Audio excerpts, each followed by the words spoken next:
So today I went to see Joker, and I had a lot of expectations from this movie.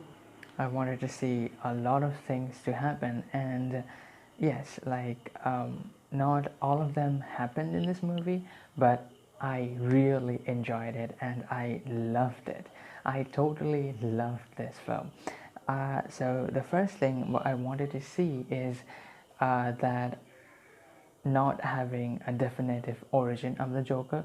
So I actually expected it to be like Joker is actually telling someone about his origin and he's just making up the whole story. And after that, he when he victimizes another person, he says another story. And that second story is not completely said. It's just a hint that it might not be real, but the whole movie is actually real. It is a definitive origin. But yeah, there is some scenes these are some spoilers, so alert, spoiler alert. Anyway, so in this movie there is some scenes where the Joker, Arthur Fleck, goes on a date, and those are the things that he actually imagines. Like, he never went to a date, and he never talked with that girl. I forgot her name, so very sorry for that. But yeah, those are the things that were not real in this film. And when he actually went to that girl's, not girl, it's a lady, so yeah, when he went to that lady's home, I was like, okay, he is depressed, so he went into her room. But then that lady came out of his room and said, I think you're in wrong apartment, and wait, you live in down the hall and your name's Arthur, right? And that time I was very shocked. I was like, okay, what's happening? They just kissed, they went on a date, probably they made out as well, and now she is saying as if she doesn't even know who Arthur Fleck is, like they never went on a date. But then there are some scenes, and I was completely mind blown to know that those are completely Arthur's imagination. He never dated that lady. And yeah, so when that happened, I was really expecting the same with the ending as well, to see whether the origin of Joker is also real or just his own imagination or not. But yeah, it was pretty much real. And in this movie, what happens with Joker, I mean Arthur Fleck, you actually feel those things. This movie is so realistic, like everything seems real, like happening in front of your eyes.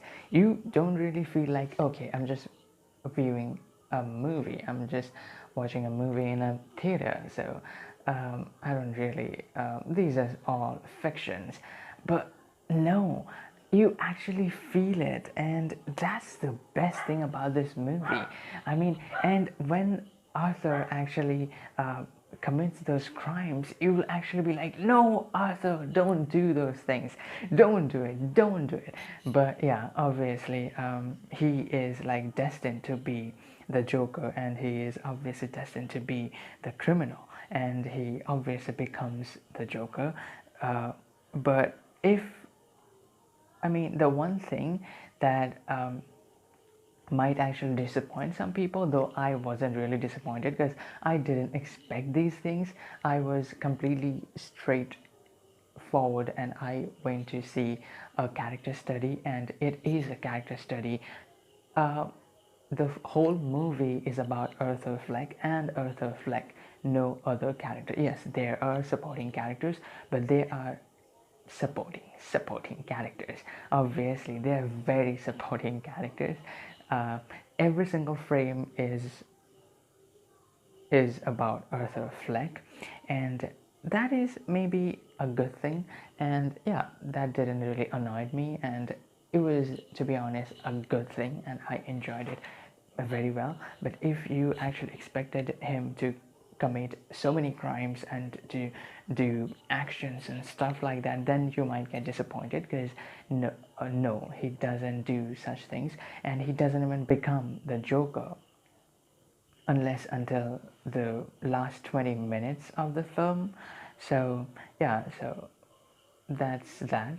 But anyway, the film is really good, and I think I need to say the line, the film is really good. I love the film again and again, because there are certain things that might actually disappoint some people, but the film is really nice, and I have to say this again and again, maybe 100 times in just one video. Now, there other thing that is I'm really hoping to see. I know that this is completely one-time story and one-time film, like it will not have any kind of sequels or stuff like that. But what I actually saw in this film, I want that thing to continue. I I want a Joker 2, or this Batman, this Bruce Wayne, to become the Batman. I mean, what I saw in this film, the little Bruce and Thomas Wayne and Martha Wayne getting shot at the end of this film, and I mean, those scenes were so touching. Like, I really didn't feel those moments in any other previous Batman films, because in previous Batman films it were just like, okay, we need to do this, so we're just doing it. But in this film, it actually had a motive to do so. I mean, yeah, obviously the Joker did not shoot Martha and Thomas Wayne. Yeah, so he didn't shoot them, but I mean, that's another spoiler. I mean, the whole video is spoilers basically. So anyway, I'm not gonna care about spoilers anymore. So yeah, so Joker or Arthur Fleck didn't really shoot Thomas and Martha Wayne, but the person who shot them were heavily inspired by Arthur Fleck. So yes, so I guess they actually had motive to do so, and that's awesome. I really want to see this Bruce Wayne to become Batman. And yeah, I think, yeah, that's not really happening, because the Robert Pattinson Batman in that film, they already casted another child actor to portray Bruce Wayne, the little Bruce Wayne, and they also casted different actor and actress for the role of Thomas and Martha Wayne.